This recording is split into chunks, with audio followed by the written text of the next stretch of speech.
उनके ऊपर परमेश्वर का आत्मा उतरता था। Only those people that operated in these offices, the Spirit of God would come upon them. बाकी जो लोग थे All वो the other people. Spiritually dead थे, यानी आत्मिक रीति से वे परमेश्वर को नहीं जान सकते थे। All the other people were spiritually dead. They could not have known God spiritually. तो अगर उन्हें कुछ भी जानना है So if they needed to know anything, तो उनको इनके पास जाना पड़ेगा। they had the need to go to one of these मगर people. नए नियम में ऐसा नहीं है। But this is not so in the new covenant. नए नियम में पवित्र आत्मा केवल प्रेजेंस या पावर नहीं, the person of holy spirit came to stay in us. In the new covenant, not just the power but the person, पवित्र आत्मा जो एक व्यक्ति है वो हमारे अंदर रहने के लिए आ गया।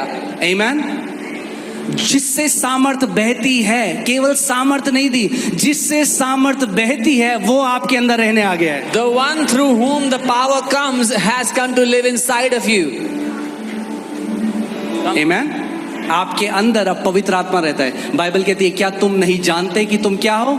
पवित्र आत्मा का मंदिर हो। You now have the Holy Spirit living inside of you. The Bible says, do you not know that you are the temple of the Holy Spirit?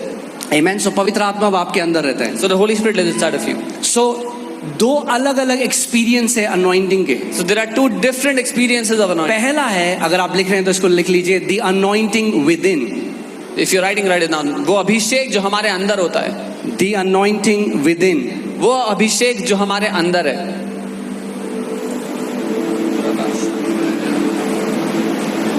ये जो अभिषेक है ये हमें सब कुछ सिखाता है। पहला यूहन्ना 2:27 के हिसाब से ये जो अभिषेक हमारे अंदर है ये हर एक नए जन्म पाए हुए विश्वासी के पास है।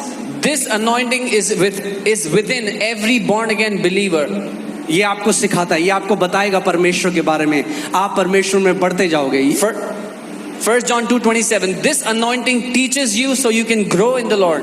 मगर एक और अभिषेक है जो आपके ऊपर आता है, that's anointing upon. But there is another anointing that comes up on you. वो आपके ऊपर आता है। बोलो within, बोलो अंदर, ऊपर, बोलो अंदर, ऊपर। अंदर है It's within आपके लिए, for you.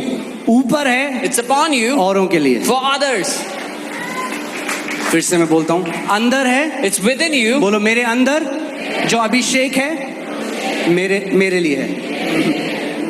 मेरे ऊपर जो अभिषेक है वो औरों के लिए है। हमें दोनों चाहिए। We need both. आमीन। लूका 4:18 अगर आप लगाएं, प्रभु यीशु मसीह ने क्या कहा? The spirit of the Lord God is upon me. Luke 4:80, प्रभु का आत्मा मुझ पर है, उसने कहा। मेरे ऊपर है, It's upon me. अपॉन। ये उस अभिषेक की बात हो रही है जो दूसरों के बंधनों को तोड़ता है। This is that anointing which breaks the bondage of others. जब आप प्रीचिंग करते हो तो किसके लिए? औरों के लिए कर रहे हो आप। When you are preaching to others.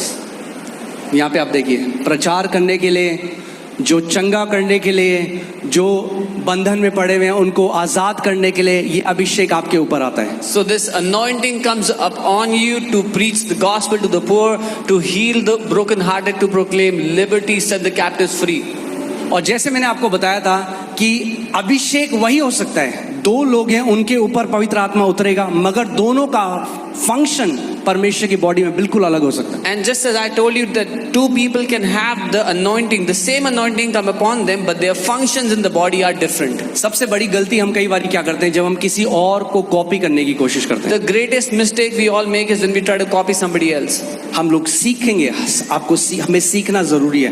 मैं आखिरी सांस तक सीखता रहूंगा। We have to learn. I will continue learning till my last breath. आमीन। मगर अगर कोई प्रॉफिट है, But if somebody is a prophet, वो बुलाया गया प्रॉफिट होने के लिए, who is called to be a prophet, मैं अपने आप से प्रॉफिट नहीं बन सकता, मैं अपने आप को नहीं बुला सकता, आप अपने आप को नहीं बुला सकते। परमेश्वर जब तक हमें नहीं बुलाएगा वो बेकार है। I cannot call myself to be a prophet unless God calls me. Me calling myself anything doesn't matter.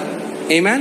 सो अभिषेक वही है, पवित्र आत्मा देता है, मगर उसके फंक्शन अलग अलग हैं परमेश्वर की बॉडी में। So the anointing is the same that the Holy Spirit gives, but its functions are separate. It's different in the body of Christ. अब मेरे पास पूरा समय नहीं है आपको ले जाने का, मैं जल्दी से आपको बताऊंगा।